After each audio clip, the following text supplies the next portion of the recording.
वालेकुम साकिब भाई, कैसे हैं आप?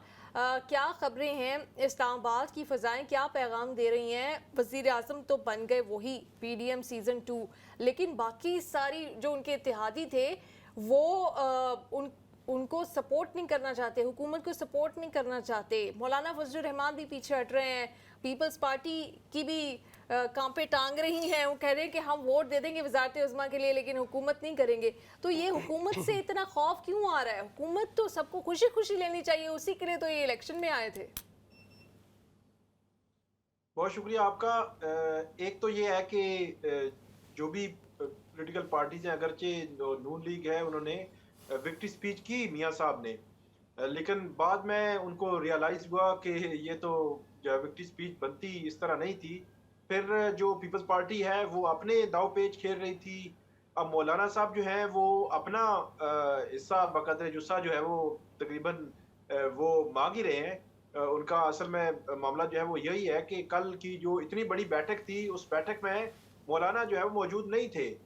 तो मजमूई तौर पर अगर देखा जाए तो एक बहुत ही मुश्किल हुकूमत बनने जा रही है। जो इमरान खान है वो भी पीछे हट गए कि उनकी 100 प्लस जो है वो सीट नशिस्तें थी पार्लियामेंट में, वो पीछे हट गए।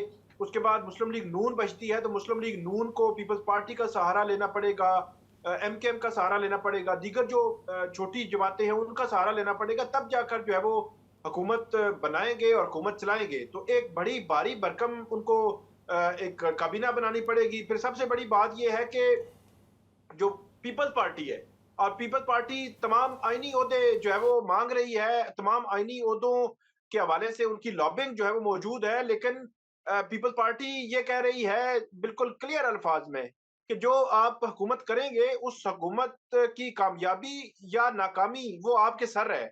और बज़ाहिर अभी जो सूरत हाल नजर आ रही है इसमें कामयाबी के इम्कानात बहुत कम है जो हुकूमत बनने जा रही है। फिर जो पीपल्स पार्टी है उसका ये भी मानना और कहना है कि जब वो चाहेंगे, मतलब जब ऐसी पॉलिसीज के अभी जैसे ही ये हुकूमत संभालेंगे मुस्लिम लीग नून या शहबाज शरीफ, तो फौरी तौर पर जो आईएमएफ की मुख्तलिफ शरायतें हैं उनको उन पर जो है वो अमल दरामद करना पड़ेगा। जिस तरह आज की ही ये खबर है कि गैस की कीमतों में बेतहाशा इजाफा करने जा रही है हुकूमत, और उसके बाद बिजली की कीमतों में इजाफा होगा, और दीगर जो कीमतें हैं उनसे उनमें इजाफे की तवक्कुआत जो है वो मौजूद है।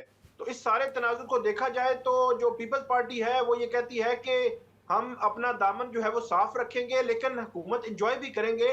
लेकिन जहाँ पे आप पब्लिक आपकी ऐसी पॉलिसीज जो पब्लिक के या अवाम के खिलाफ जा रही हैं, उनको उनमें वो अपोजिशन भी करेंगे। खास तौर पर जो निजकारी है, मुख्तलिफ बड़े इदारों की निजकारी, वो बहुत बड़ा मामला है, क्योंकि यहाँ पे हमारे यहाँ अगर बिल्कुल फैक्चुअली बात की जाए तो ऐसे इदारे मौजूद हैं जहाँ पे मुलाजमीन तो हज़ारों की तादाद में है, लेकिन काम जो है वो आप ये कहें कि उस लेवल पे काम अच्छे तरीके से नहीं हो रहा। तो उन भारी भरकम मुलाजमीन की वजह से या उनके जो अखराजात हैं मुख्तलिफ इदारों के, उनकी वजह से वो इदारे दर नाकाम होते जा रहे हैं। तो ये एक निजकारी की पॉलिसी जो है वो बनाई गई थी। तो जब ये निजकारी होनी है तो उस वक़्त आप देखिएगा कि पीपल्स पार्टी जो है वो अपोज़िशन का रोल कर रही होगी। मतलब ये है कि पीपल्स पार्टी ने ये कहा है कि हम ओहदे एन्जॉय भी करेंगे, हम जो है वो जब चाहेंगे हुकूमत, जब चाहेंगे अपोज़िशन करेंगे, और एमकेएम भी आपको कुछ इसी तरह की सूरत-ए-हाल में जो है वो नज़र आएगी। तो जी, अच्छा मजमूई तौर साकिब पर बशीर एक साहब, बहुत ये चीज़ तो ऑब्वियस ही नज़र आ रही है, जैसे आपने बिल्कुल दुरुस्त तफसीलात भी बताई कि पीपल्स पार्टी जो है वो मीठा मीठा हप और कड़वा कड़वा कड़वा थू, लेकिन जो पाकिस्तान मुस्लिम लीग नून है वो सियासी जमात होने का दावा तो वो भी करते हैं, इतने अरसे से सियासत कर रहे हैं और कहते हैं सबसे सीनियर जो पॉलिटिशियन है वो नवाज शरीफ साहब है। तो वो इस वक्त ऐसी कमज़ोर हुकूमत को लेने के लिए क्यों तैयार हो गए हैं दोबारा से, चूँकि शहबाज शरीफ साहब को हम देख चुके हैं इससे कबल भी, जब पीडीएम के साथ पीडीएम की हुकूमत आई वो तब वज़ीर आज़म बने और उसके बाद वो तवातुर से कहते रहे कि हमने तो मुल्क व कौम के वसी तर मफाद में ये हुकूमत कबूल की, ये बहुत कमज़ोर थी, मुश्किल फ़ैसले करने थे। तो अभी भी दोबारा उसी तरह की सिचुएशन है, कमज़ोर सी हुकूमत है। कुछ लोग कह रहे हैं 1 साल चलेगी, 2 साल चलेगी, जब भी पीपल्स पार्टी या दीगर इत्तेहादी चाहेंगे वो बैसाखियाँ इनके नीचे से निकाल लेंगे।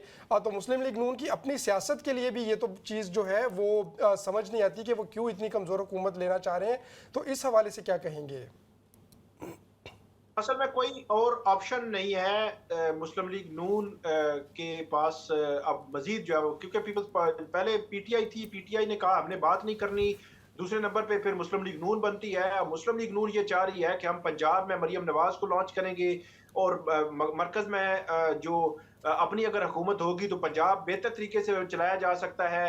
फिर आपने देखा कि मुस्लिम लीग नून की जो सियासत है, मुस्लिम लीग नून के जो 8 फरवरी के बाद जो उतार चढ़ाव आपको नजर आ रहा है, वो बुनियादी तौर पर 8 फरवरी का जो वोट के लिए जो लोग निकले हैं, अवाम जो निकली है, उन्होंने जो वोट किया है, उसने बहुत बड़ा धचका पहुंचाया है। आपने देखा होगा कि मुस्लिम लीग नून की जानिब से तमाम बड़े अखबारात में ये वज़ीर आज़म नवाज शरीफ के इश्तिहारात जो लगवाए गए, और फिर कल उसी जो है वो कल जब नवाज शरीफ साहब ने ये ऐलान किया कि मैं शहबाज शरीफ को वज़ीर आज़म जो है वो नामजद कर रहा हूँ, तो उस वक्त नवाज शरीफ साहब के हवाले से बहुत बड़ी कैंपेन भी चली कि उन्होंने बड़े दिल का मुजाहरा किया है और बड़ी बातें और बड़ा उनको सराहा गया। यकीनी तौर पर वो बड़े पॉलिटिकल लीडर हैं, लेकिन मैं ये कहूँगा कि वो उन्होंने खुश दिली से ये फैसला नहीं किया, बल्कि उनको ये पता है कि एक जो वज़ीर आज़म जो भी होगा वो एक आप डमी तो हम लफ्ज मुनासिब नहीं होगा, लेकिन ये है कि वो टेम्परेरी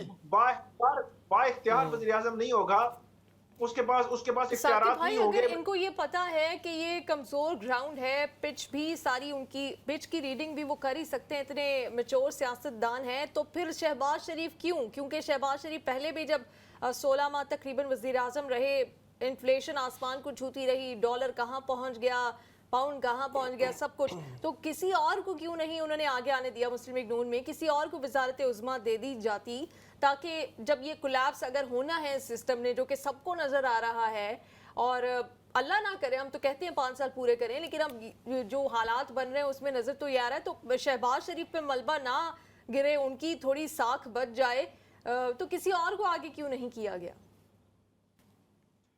असल में हमारे यहाँ एक बदकिस्मती आप इसको कहें कि फैमिली लिमिटेड कंपनीज हैं, जो पॉलिटिकल पार्टीज हैं, जहाँ पे बिलावल जब बात करते हैं कि हम मुस्लिम लीग नून की हमायत करेंगे, तो साथ ही कहते हैं कि मेरे जो अब्बा जान हैं आसिफ अली जरदारी साहब, उनको सदर बनाया जाए, वो हमारे सदर के कैंडिडेट होंगे। अगर वज़ीर आला की बात की जाए तो वहाँ फरियाल तालपुर का नाम भी आ रहा है, वज़ीर आला पंजाब की बात की जाए तो वहाँ मरियम नवाज का नाम आ रहा है, वहाँ पे भी लीडर तो डेफिनेटली मौजूद है मुस्लिम लीग नून में, मरकज में भी। लेकिन ये अगर हमजा शहबाज नहीं तो मरियम नवाज, अगर नवाज शरीफ नहीं तो शहबाज शरीफ, ये एक बहरहाल ट्रेंड है, और ये बड़े ओहदे जो है वो देना बड़े दिल गुर्दे का काम है, बड़ा आसान जो है वो नहीं होता। तो एक और मैं चीज़ आपको यहाँ पे बता दूं, लोग भूल जाते हैं कि जो पीडीएम हुकूमत थी, जो अप्रैल 2022 से तकरीबन अगस्त 2023 तक चली है, ये तकरीबन 1 साल और 4-5 माह की हुकूमत बनती है, तो पीडीएम की शामिल मतलब इंक्लूडिंग मुस्लिम लीग नून, इन तमाम ने डिसोन किया। मतलब आप नवाज शरीफ साहब की तकारीर सुन लें, उनकी मुहिम सुन लें, कैंपेन सुन लें, उनकी जो भी वो कहते रहे, जब भी कहते रहे, तो ये 1.5 साल वो काउंट ही नहीं करते थे। हालांकि इस 1.5 साल में इन्होंने एंजॉय की, जो अपना वहां पे वजारतें एंजॉय की, वजारत उज़्मा एंजॉय की, इतनी लेजिस्लेशन इन्होंने की, और ऐसी लेजिस्लेशन इन्होंने की बंदा वामो गुमान में नहीं आता, और ऐसी चीजें उसमें पीडीएम हुकूमत में हुई कि आपके वामो गुमान में भी नहीं है, लेकिन कोई जो मानने के लिए तैयार नहीं था। अभी जब कैंपेन चल रही थी तो बिलावल जो है उसको मुस्लिम लीग नून पर डालते थे कि पीडीएम हुकूमत की मुस्लिम लीग नून की थी। हालांकि इन्होंने खूब एंजॉय किया, बिलावल भुट्टो जरदारी वजीर खारजा थे, और पूरी दुनिया जो है घूमे इसी बुनियाद पर, और सीखा उन्होंने इसको। मतलब वजारत खारजा एक बहुत बड़ी वजारत होती है, उसको सीखने पर जो है वो लगाया तकरीबन 1.5 साल। तो कोई भी पीडीएम की उस हुकूमत को ऑन ही नहीं करता था, क्योंकि उसकी कोई कारकर्दगी नहीं थी। अगरचे जो उन्होंने मुश्किल फैसले थे वो किए, वो जरूरी भी थे मुल्क के लिए, आईएमएफ के पास जाना या इस किस्म की माइशत के लिए वो मुश्किल फैसले यकीनी तौर पर वो दूरस होंगे, और उसके बाद उसके अलावा कोई ऑप्शन नहीं था पाकिस्तान के पास। लेकिन यह है कि ओवरऑल पीडीएम की हुकूमत, पीडीएम की जमातें ऑन ही नहीं करती थी। तो अब आप देखिएगा कि जैसे हुकूमत बनेगी तो अपने अपने हिस्सा बकदरे जुस्सा वो वजारतें भी ले लेंगे, इंजॉय भी करेंगे, लेकिन वो एक आप जो जिस दिन इलेक्शन थे 8 फरवरी को, तो 1 बजे तकरीबन जब नवाज शरीफ साहब जो है वो अपना वोट डालने गए वहां पे लाहौर में एक पोलिंग स्टेशन में, तो उन्होंने एक बात की थी, वो बड़ी इंपॉर्टेंट थी। उनसे जब पूछा गया कि आपको 2/3 मेजॉरिटी मिल जाएगी, तो उन्होंने कहा यार मतलब अब जो सादा अक्सरियत जो हमें जो है वो इतनी अक्सरियत मिलनी चाहिए कि हम आसानी से जो है वो हुकूमत बना सके। तो उनका मतलब यही था कि ये जो कोलिशन गवर्नमेंट होती है वो कामयाब नहीं हो सकती। कभी एक के मसला, कभी दूसरे का, कभी तीसरे का मसला, कभी एक जो है वो आपके साथ जो है वो कोई शरायत लेके आ जाएगा, कभी दूसरा आ जाएगा, कभी तीसरा आ जाएगा। और अब की बार तो हुकूमत जो बनने जा रही है वो तो अजीब ही खिचड़ी है कि वो पीपल्स पार्टी की ना हुकूमत में है, ना अपोजिशन में है, हुकूमत में भी है, अपोजिशन में भी है। तो वो एक अजीब सी जो है वो सिचुएशन और सूरत हाल डेवलप होने जा रही है। लेकिन जो पीटीआई की अपोजिशन है, पीटीआई क्योंकि अपोजिशन में बैठेगी तो वो बड़ी स्ट्रांग अपोजिशन होगी, ज़ाहिर ऐसे लग रहा है। और पीटीआई की जानिब से थोड़ी सी अग्रेसिव पॉलिसी आने के एक पॉइंट इम्कानात समझ नहीं आ रहा साकिब भाई कि हुकूमत में नहीं भी और है भी है पीपल्स पार्टी, तो ऑपोजिशन लीडर के ऊपर क्या वो गिव अप करेंगे, या ऑपोजिशन लीडर पीपल्स पार्टी का होगा या पीटीआई का होगा? अब तो मौलाना फजल रहमान भी ऑपोजिशन में हैं, वो भी ऑपोजिशन लीडर बनना चाहेंगे। कुछ समझ नहीं आ रहा ऑपोजिशन लीडर कौन होगा। असल में जिसका नंबर ज्यादा होगा अपोजिशन में वही अपोजिशन लीडर होगा। और मुस्लिम जो पीटीआई है उनका नंबर ज्यादा है, तो इसलिए अपोजिशन लीडर पीटीआई का ही होगा। और पीटीआई ऐसे लगता है कि अब की बार एक बड़ी स्ट्रांग किस्म की अपोजिशन करेगी। क्योंकि और एक और बात यह है कि 8 फरवरी के बाद पीटीआई की पॉलिसी क्या रहेगी, उससे आप अंदाजा लगा सकते हैं कि जो केपी के वज़ारत आला के लिए जिस बंदे का नाम जिसको नामजद किया गया है, उससे आपको पीटीआई की पूरी पॉलिसी और इमरान खान की पॉलिसी आपको समझ आ जानी चाहिए कि इमरान खान एक एग्रेसिव पॉलिसी रखते हैं और एग्रेसिव तरीके से वो चलेंगे। और जो अली अमीन गंडापुर हैं, आप देखें कि अली अमीन गंडापुर का नाम जो है 9 मई के मुकदमात में भी मौजूद है और उनके हवाले से गिरफ्तारी के लिए इम्कानात भी ये जाहिर किए जा रहे हैं। और माजी में भी उनके लिए कोशिशें की जाती रही कि उनको गिरफ्तार किया जाए। अब की बार जो वजारत आला जो वजीर आला के लिए नामजदगी हुई है, इसमें एक बड़ा आपको नजर आएगा आइंदा आने वाले दिनों में एक नई महाजाराई भी शुरू हो सकती है। क्योंकि कल जैसे ही इसका नाम जो है वो अली अमीन गंडापुर का सामने आया तो आपने एक कैंपेन मुहिम एक पूरी देखी होगी कि जिसमें मुस्लिम लीग नून की और दीगर पॉलिटिकल पार्टीज ने भी अपना अपना जो है वो हिस्सा डाला। और उन्होंने कहा कि 9 मई के जो है मुलजमान को वजारत आला जो है वो दे दी गई। और ये इस तरह मतलब इस पे एक साकिब बशीर साहब, बिल्कुल ये तो नज़र आ रहा है पाकिस्तान तहरीक इंसाफ अब एग्रेसिव पॉलिटिक्स ही करेगी। आपने कहा कि अपोजिशन भी जो यकीनी तौर पे चूंकि असम्बली में नंबर तो उनके ही ज़्यादा है, अपोजिशन लीडर उनका होगा। इस हवाले से रहनुमाई कीजिएगा कि ज़्यादा जो रेजिस्टेंस अब पाकिस्तान तहरीक इंसाफ असम्बली के अंदर रहकर करेगी या बाहर करेगी? चूँकि असम्बली के अंदर भी उनके नंबर बहुत अच्छे हैं, वो हुकूमत को टफ टाइम दे सकते हैं, असम्बलियों के ज़रिए से वो दबाव डाल सकते हैं। बरक्स इसके कि हमने जिस तरह से पहले देखा कि सिर्फ़ और सिर्फ वो सारा फोकस जो होता था वो स्ट्रीट पॉलिटिक्स का या धरनों का और एजिटेशन और एहतजाज के ऊपर पाकिस्तान तहरीक इंसाफ ज़्यादा रिलाई करती थी, तो अब वो असम्बलियों की पावर को इस्तेमाल करेगी?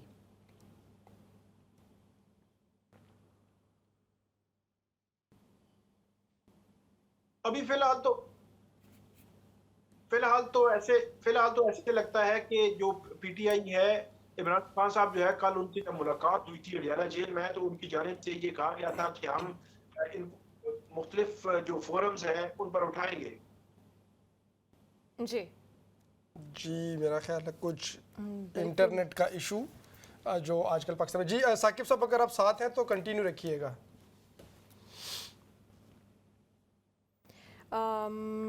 बिल्कुल सहाफ़ियों की मुलाकात हुई है, साकिब बशीर साहब भी इस मुलाकात का हिस्सा थे जो कि इमरान खान साहब से कल हुई है। और साथ ही साथ ये आप कह रहे हैं मैदान में मौलाना फजल रहमान आ रहे हैं मैदान में, इस्लामाबाद वाले हो जाएं तैयार, वो बच्चों के जो झूले हैं वो तैयार कर लें, उनकी टीम आ रही है पूरी इस्लामाबाद, क्योंकि उन्होंने कहा है कि अब ऐवान में नहीं मैदान में फैसले होंगे, तो मुकाबला होगा। मेरे ख्याल से अगर इनका इत्तेहाद बन जाए ना, क्योंकि पीटीआई के लिए साकिब भाई ये बता दीजिएगा जो आपकी इमरान खान से मुलाकात हुई है वो भी, और साथ मौलाना फजल रहमान ने कहा है कि मैदान में होंगे फैसले, ऐवान में नहीं होंगे, वो पीटीआई और उनकी वाइब इस वक्त मैच कर रही है अगर इत्तेहाद हो जाए इनका? ये वैसे बहुत ही दिलचस्प सूरत हाल होगी कि पीटीआई और जो मौलाना है वो एक स्टेज पे जो है वो बैठ जाएं। ये एक इंतहाई दिलचस्प सूरत हाल होगी। और मौलाना फजल रहमान साहब ने एक बात की है और वो बात बहुत इम्पोर्टेंट है। मौलाना उन्होंने कहा है कि अगर आप ये कहते हैं कि 8 फरवरी के इलेक्शन साफ और शफाफ थे, तो फिर 9 मई का बयानिया जो है वो दफन हो गया है और अवाम ने एक अलग से मैंडेट जो है वो दे दिया है। ये मौलाना ने बहुत सख्त बात की है और इसके अलावा जो उन्होंने बाहर और एहतजाज के हवाले से बात की है और एहतजाज के हवाले से कॉल देने के हवाले की इतलात भी आ रही हैं। इससे ऐसे लगता है कि जो मौलाना है वो जब बैठते हैं किसी के साथ तो कोई ना कोई रास्ते निकल से आते हैं। जैसे मतलब पीटीआई की पॉलिसी रही है माजी में इमरान खान की, या इस वक्त भी इमरान खान की पॉलिसी कि हमने बैठना ही नहीं है पीपल्स पार्टी और नून लीग के साथ। लेकिन मौलाना जो है इसके बरक्स हैं, उनके पास अगर कोई वफूद जाएंगे पीपल्स पार्टी के, नून लीग के, एमकेएम के, या वो मनाने के लिए कोशिश करेंगे, तो मेरा ये ख्याल है कि वो कहीं ना कहीं किसी ना किसी नुक्ते पर जरूर जो है वो इत्तेफाक कर लेंगे। और मौलाना फजलुर रहमान को शिकायत किससे है? चूंकि पाकिस्तान तहरीक इंसाफ तो वाज़िया तौर पे, या जो दीगर जमातें भी हैं वो कह रहे हैं कि इस्टेब्लिशमेंट के ज़ेर साया ये इंतखाबात हुए हैं और जहाँ जहाँ पे धांधली हुई है उन्हीं की तरफ से हुई है। और मौलाना फजलुर रहमान तो गुज़िश्ता हमने अरसे में देखा इस्टेब्लिशमेंट के लिए बहुत नरम ज़ुबान इस्तेमाल करते थे, ख़ास तौर पे जब से मियाँ साहब जो हैं वो वापस जाने की राह उनकी हमवार हुई। तो लगता तो ये था कि वो तो इस्टेब्लिशमेंट की टीम में शामिल हैं मौलाना फजलुर रहमान, तो ये अपनी टीम को क्यों छक्के मारने शुरू कर दिए? बस वो मैंने आपको शुरू में बताया था ना कि कल की जो एक बहुत बड़ी बैठक थी इस्लामाबाद की, उसमें मौलाना जो है वो नज़र नहीं आए। तो मौलाना की मौजूदगी, अदम मौजूदगी जो है, इसकी वजह भी हो सकती है कि उनका आज जो लहजा जो है वो बहुत सख्त था। और दूसरी वजह उसमें यह भी हो सकती है कि मौलाना यकीनी तौर पर इलेक्शन से कबल एक फ़ज़ा मौजूद थी, एक जो है वो राय मौजूद थी कि शायद मौलाना फजल रहमान आइंदा हुकूमत में सदर के लिए कोई सदर बनने की कोशिश करेंगे।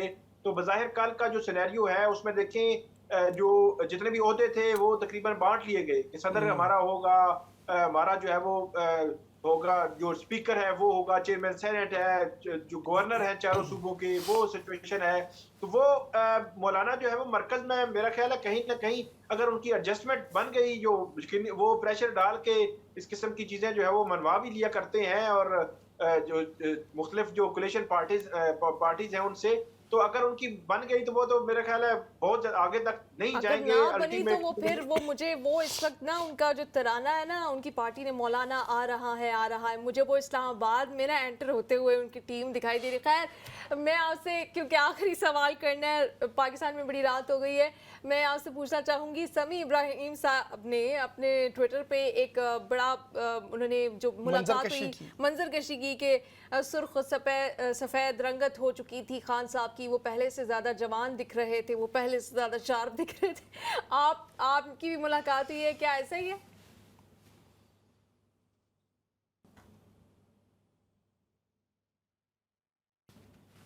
हाँ, कल की जो उनकी बॉडी लैंग्वेज थी वो यकीनी तौर पर वो उसी तरह उस लीडर की बॉडी लैंग्वेज थी जो लीडर ये बिलीव कर रहा है या उसको पता है कि एक इस पूरे सूबे में मेरी जो है वो क्लीन स्वीप है, उसमें मैंने हुकूमत बना रहा हूँ और हमारी हुकूमत बन रही है। दूसरे सूबे में अच्छी खासी अक्सरियत है, मरकज़ में अच्छी खासी अक्सरियत है।